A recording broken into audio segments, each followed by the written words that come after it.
Good afternoon. My name is Professor Darryl Jackson, and today, for this module, I'll be lecturing on the limited liability company, which is typically called the LLC. The LLC is America's newest business formation, and by that I mean the LLC is a relatively new business model for the United States, even though it's been used for many, many years in Europe. The first state in the United States to start using LLCs was back in the 1970s. However, LLCs did not gain the popularity that they enjoy today until the 90s. It kind of caught on by wildfire. I've given a module on sole proprietorships, which there are more sole proprietorships than any other business form, simply because you can just start business today and it's under your name and you're the only person running it. So that's easy. The formalities are a lot looser. But a corporation which has the most regulations and or guidelines to go by, a lot of people gravitate away from corporations because they're so hard to start up and what have you. Here is an LLC where you can pretty much have limited liabilities, which is what most people are looking for when they start an LLC. There are a lot of misconceptions, and we'll get into that later in the lecture, about an LLC. It is a limited liability company, not corporation. Limited liability company. Some people think of LLC as a corporation. It is not. An LLC is a business structure that is similar to a partnership, but has legal protections like a corporation. It does have legal protections, personal protections, like a corporation when it comes to personal assets of the owners or members. Unlike a corporation, forming an LLC is very simple, but also requires a filing fee when you file in your documents to start the LLC. LLC is a unique business entity. Same limited liability as a corporation, operational flexibility of a partnership. And we'll get into that a little bit later. But the main thing is the limited liability aspects. If you ask most people why they want an LLC, not knowing much more about it, they'll say, well, I know it limits my liability for my personal assets. The makeup of an LLC. The business structure allowed by state statute. It's, in other words, each of the 50 states have a different set of laws for LLCs and how they should start up. Each state has different regulations. How you start an LLC, the fees are different, and how they actually regulate LLCs is different from state to state. Owners of an LLC are called members. Most states do not restrict ownership in an LLC. Now, what does that mean? That means that the owners may be corporations, individuals, other LLCs, or foreign entities. And of course, we typically think of LLCs of having different members being individuals. But can you imagine if you had corporations, you can have other LLCs, other foreign entities, all intertwined into one business entity or business form, which is called an LLC. There are no maximum members in an LLC, and most states allow what we call a single member LLC, which is what most people will probably be forming. So I want an LLC just for myself. I'll be the only one who's in the legal liability company, and I'll be conducting business on that, simply to afford myself some extra personal protection for my assets. Prohibited LLCs. Two that quickly come to mind, and you can only surmise what the reason for that is: banks and insurance companies.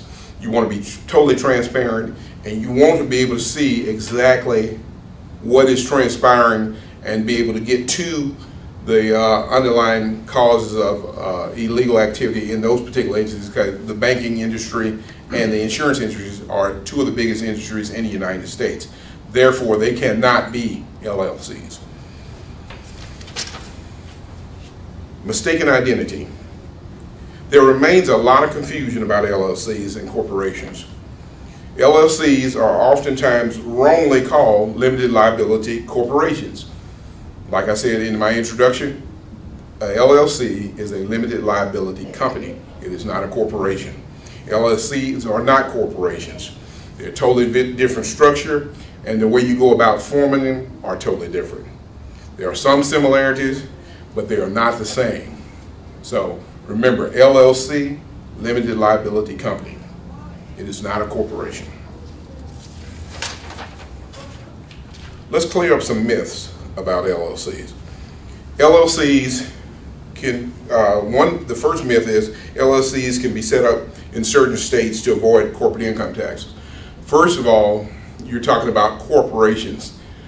So you know that myth is not true, because a corporation is not what we're talking about. We're talking about LLCs, limited liability companies. There are some states that have, if you set up your corporation in their state, then you can avoid corporate income taxes. But since this is not a corporation, that is of no moment right now. So you know that myth is untrue.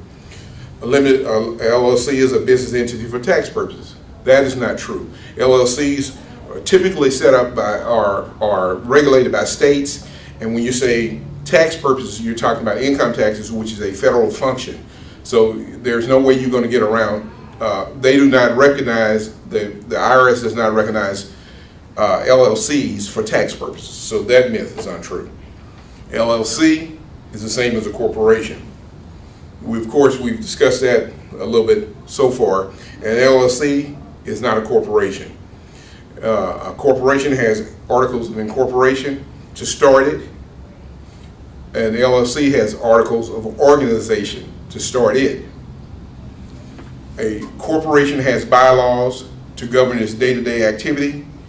A LLC has an operating agreement. Both of them do pretty much the same thing, but they're called something totally different. So if you're talking about articles of incorporation, of course you're talking about a corporation. Articles of organization, LLC.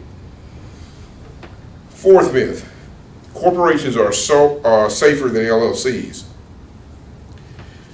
This is untrue. LLC's liability is limited to their investment in the company. Remember, LLC owners' liability is limited to their investment in the company. So you could conceivably, like you always do, have two different members or owners of an LLC, typically bringing different investment levels to the table. All right. Corporations limit liability for owners unless they conduct or commit ultra-virus acts. What are ultra-virus acts? Those are illegal acts that are conducted by the members outside the realm of what the corporation is supposed to be doing, and that could be a range of unethical or illegal acts. They're called ultra-virus acts. That is when you get into, and we'll talk about this a little later, piercing the corporate veil, getting around. We'll talk about that in corporations, because this is not a corporation, but an ultra-virus act is still an illegal act that is outside what the business entity should be doing. Last and not least, LLCs are just for small businesses. Some very large companies that are LLCs, and I know I'll shock you with this. Chrysler Corporation is an LLC. Amazon is a LLC. Kaiser Permanente is an LLC. Hospital Corporation of America, or HCA, is a LLC. And GMAC, one of the biggest finance companies in the United States, is an LLC. So it is not just for small businesses, LLCs are. So hopefully that covered some of those myths. Paperwork and filings. LLCs are separate legal entities from the owners and require state paperwork. When you go, just as you had to do with a corporation, you'll have to go down and file your articles of organization for an LLC, and there will be a fee required. This particular fee is governed by that particular state that you're filing it in, and they will vary from state to state. Also, there will be regular paperwork for an LLC for you to maintain the LLC. There will be some type of yearly accounting with that particular state for you to maintain that LLC. So those are two things that you'll have to do. You have to file your articles of organization, and there will be a filing fee for that. And of course, there'll be some yearly reporting that needs to be filed with the appropriate fee, of course. LLCs are not federally recognized business entities, and the laws regarding formation and maintenance vary from state to state. So conceivably, you might have some loose regulations in one particular state, and the neighboring state, there could be some very, very, very tight restrictions. Liability, which is why most people decide to form an LLC. LLC provides owners of the company with limited personal liability. Always remember, you're talking about you protecting your personal assets whenever you form either one of these entities, whether it be a corporation or LLC like we're talking about right now. What does it protect? It protects your personal assets from debts and obligations that the company may accrue. You get sued, you don't pay your bills, what have you. Those things are not supposed to technically affect your personal asset. But however, a shrewd attorney would go behind the scenes if they think that you're just trying to hide behind the LLC or a corporation. There are ways of going, or what we call piercing the corporate veil, going behind that and getting to your personal assets. If your actions are so egregious and so criminal in the criminal realm, most courts will agree that they need to go behind that because they see that smoke screen is just there, simply hiding assets or covering for your personal criminal activity. Creditors that initiate lawsuits against the LLC generally do not go after owners' personal assets or business related, typically, but it's always possible. Depending if you have a situation like a Bertie Madoff type situation where it's so egregious, the court is going to toss that aside and say we can go after whatever personally this person has, because they're simply trying to provide us smoke and mirrors and not get to their personal asset. Their criminal activity is so egregious that we cannot allow them to hide behind this entity. Control of an LLC. LLCs with more than one owner have other members and managers to provide input regarding how they manage the business. Now, take that in contrast to the sole proprietor. The sole proprietor we talked about earlier has one owner and one owner only. Nobody else to bounce anything else off, not formally anyway. Of course, you can get advice on the side, but you are the only one who can make the final decision. And if anybody else comes into it, it's not a sole proprietorship anymore. An LLC, on the other hand, can have many, many members. And they can also get to the point where they say, well, we don't want to handle it. We want to hire somebody to handle this business for us. They can also do that too. So that is typically allowed in an LLC. It doesn't have to be the members or the owners. It can also be outside individuals who can provide expertise in particular areas for the company. All right. Ownership. An LLC may have an unlimited number of owners, and of course, like we said before, they can be foreign businesses, they can be corporations, they can be other LLCs, individuals, or partnerships. So you can have a cacophony of different types of individuals, and they don't have to all be the same. You can have a partnership combined with some individuals and some other LLCs all in one LLC. So you can have a little bit of everything. So as many as you'd like to have in that. Legal personhood. What does that mean? Legal personhood. LLCs create a legal person separate from the individual owner. In other words, this is what protects your personal assets. They say whatever happens in this LLC is totally separate from whatever personal assets this person may have. So whatever business assets, those are the only assets that are available when something goes wrong to cover for the company's misdoings, and not the personal assets. Typically, that's the way it's supposed to work. Provides legal liability for protection for the owners. Owners typically not personally responsible for the debts of the business. So in other words, anybody who sues the company or comes against the company typically has to go against the assets of the LLC and not the individual owner's personal assets. Raising capital. LLCs may offer ownership interest in the company by trying to raise money for financing or in-kind services. This is very important. This is a very important distinction from the sole proprietorship, because if they were to offer interest in a sole proprietorship, it wouldn't be a sole proprietorship anymore. But if you would go to say, well, we'll give you an interest, and if you give us this amount of capital, we'll give you a membership spot in our LLC. So that's an important distinction, and therefore they can get that much needed capital to keep moving or either to start up. So that is a very, very, very viable aspect of the LLC. Existence and longevity.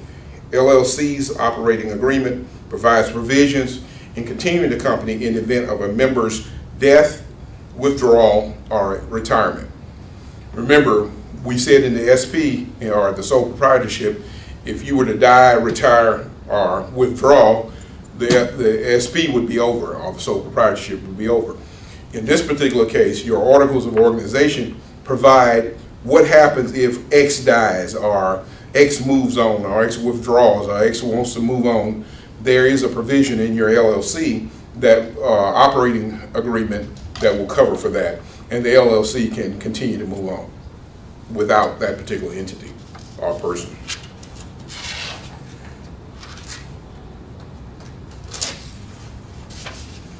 In conclusion, an LLC is not a corporation. It's not a corporation. I cannot stress that enough. It is not a corporation, but it has a personal protection similar to that of a corporation. LLC is quite easy to form. All you need to do is pay the requisite fee with your state and fill out the requisite forms with the state, and you're in business and your LLC is formed. You may have a single member LLC, which pays taxes like a sole proprietorship, or a multiple member LLC, which pays taxes like a partnership. There are very few drawbacks to forming an LLC, and it will give at least general protection to your personal assets.